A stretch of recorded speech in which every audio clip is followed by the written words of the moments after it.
So this morning I have been filming 3 different artists here in London, Ontario at Springbank Park. And this time we're with Wendy Reid.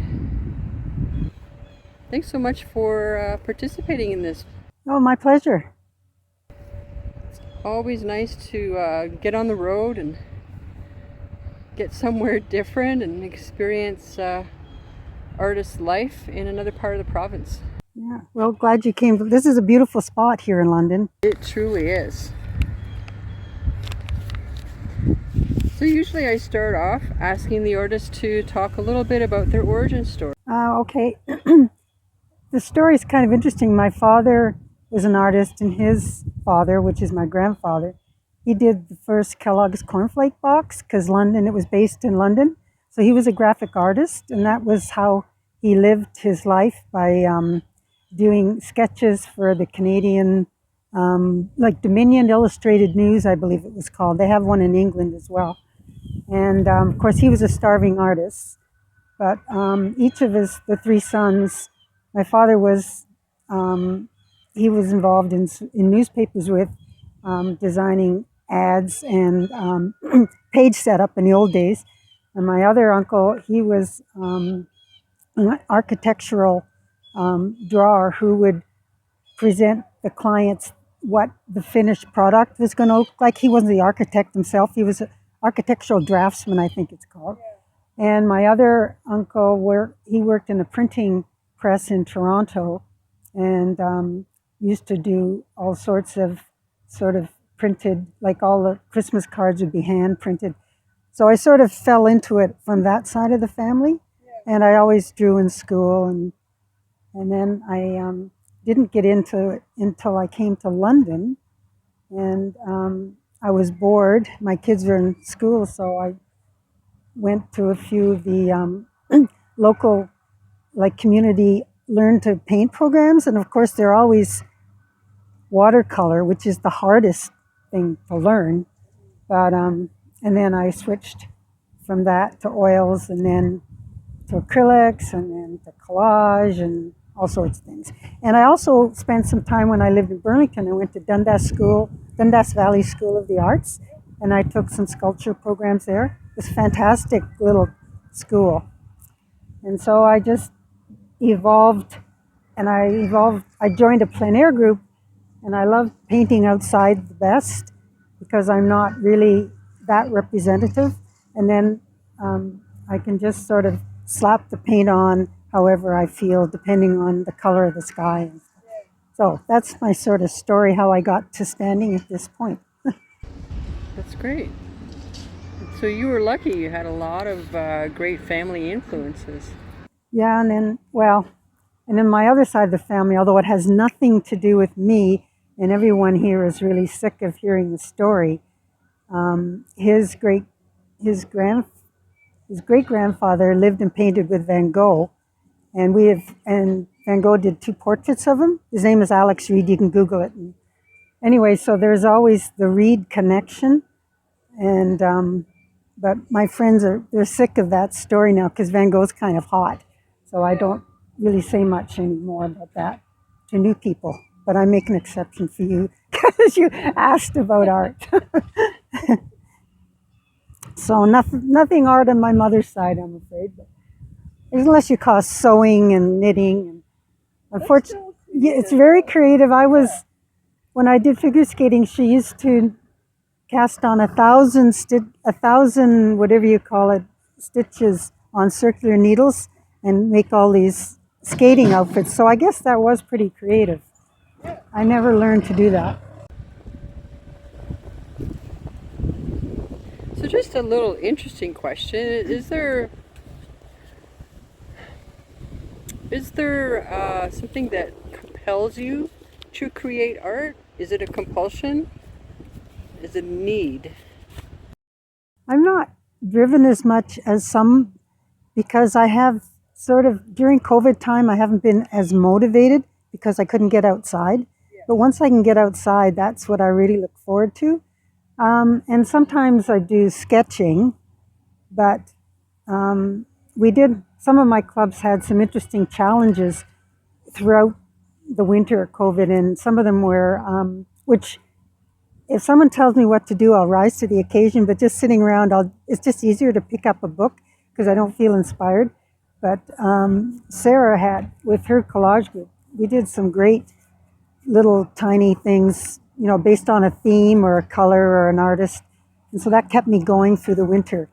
But because I paint about 3 or 4 times a week, sometimes I like, in the olden days, we met once a week and we'd paint in the evening, like a whole group of us, or in the afternoon. So or in the morning even. So 2 or 3 times a week I'd be doing that. And I really like to paint socially, like do my own thing, but just listen to other people and then we critique each other's work. I find that really inspiring. And I wasn't getting that at home in my extra bedroom, which I've turned into sort of a little studio. And I really I missed that. And so hopefully when all this is over, we can go back to that. Any tips or ideas that you'd like to share with emerging artists?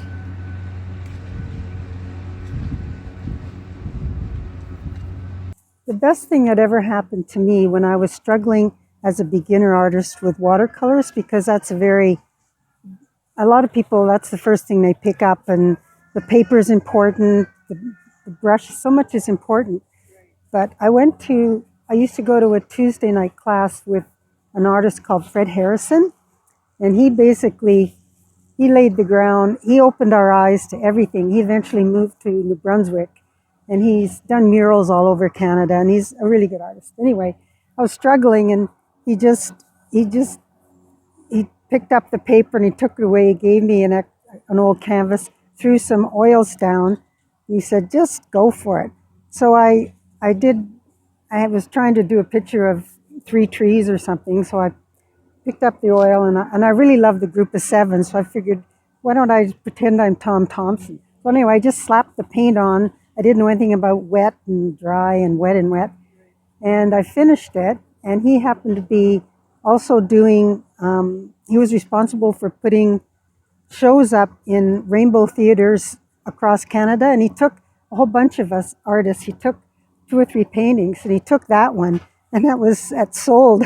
I thought, oh my gosh, that's encouragement. So I never really went back to watercolors. I just went to oils, and then I went to water mixable oils, and I like the oils because they're nice and juicy. It's not a barrier, but I wear glasses to read and things, so when I'm outside, it's actually freedom rather than a barrier, because I like to paint without my glasses on. But when we do the inside painting, I feel when I put the glasses on, because I'm inside, I feel it's not the same feeling. So there's sort of a barrier. I feel I need to put my glasses on inside, but I don't need to do them outside. It's kind of a strange thing in my head. But anyway, that's why I like plein air. Yeah. So in other words, if you're frustrated, try a different medium or collage. It's fantastic. Cutting and you can get your lights and darks, and it's just, or, even library books on tones, or using your phone to take a picture and then manipulate it to see if you've got too much dark or enough light and all of that stuff. Yeah. So I think it's maybe easier being a starting artist now when you've got your phones to help you out rather than just doing value studies and stuff. Oh, yeah, for sure. Yeah. So I guess that's my advice. Just keep on going and try new things, basically. Yeah. So basically you're saying don't give up. Yes. Yeah. And it gets better. The more you do it, the more you might change your style, and it makes you feel good afterwards rather than being frustrated. And I mean, I'm painting, some of these are painted over, and don't be afraid to paint over. That's another thing. Like, not everything is a masterpiece. But, Thing that you developed through being locked in your house? well, actually, the locked in the house, I did a little bit more sketching than I should do.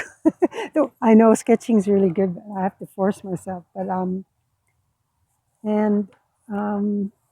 a lot of people were keeping a journal, and I tried to do that, but I just wasn't motivated enough to sit down every day. But boy, I think that's a great COVID activity myself. Yeah.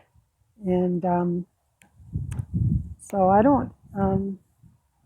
It kind of helps to get you outside of your own head. Yeah, exactly.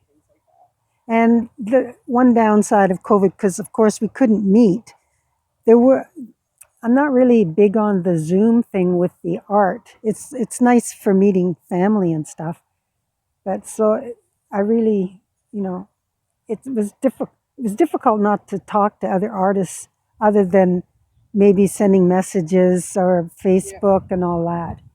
But I'm so glad. Actually, I'm really glad you came and did this because I'm talking to another artist, and it's fantastic. And so that's all. I'm just hoping this is over and everything will go back and we can do our art stuff more together. I even forgot what you asked me. I just went rambling on. I'm sorry. So looking back over your creative career, what has been your proudest or most memorable moment?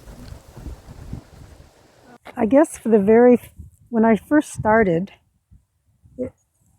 in our clubs, it was nice to have recognition from a juror, and I'd get the odd ribbon.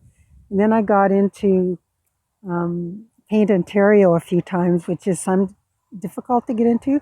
And then I was in a Woodstock show called Visual Elements, and I got a Best in Show, and that was big for me because it's actually Woodstock's got quite a nice art gallery, and it was hard to get into that show too. So that was the highlight so far. But every day I'm out here, I'm just so glad I like to do this. It just sort of gives you a good frame of mind. Yeah. But yeah, it's always nice to be recognized by someone who you don't know and who doesn't know you, but they're like a juror. That was quite special, actually. So a question I ask all the artists, where do you see yourself in 10 years? I hope to still be able to do this and ride my bike and do this and still be involved with all my art groups.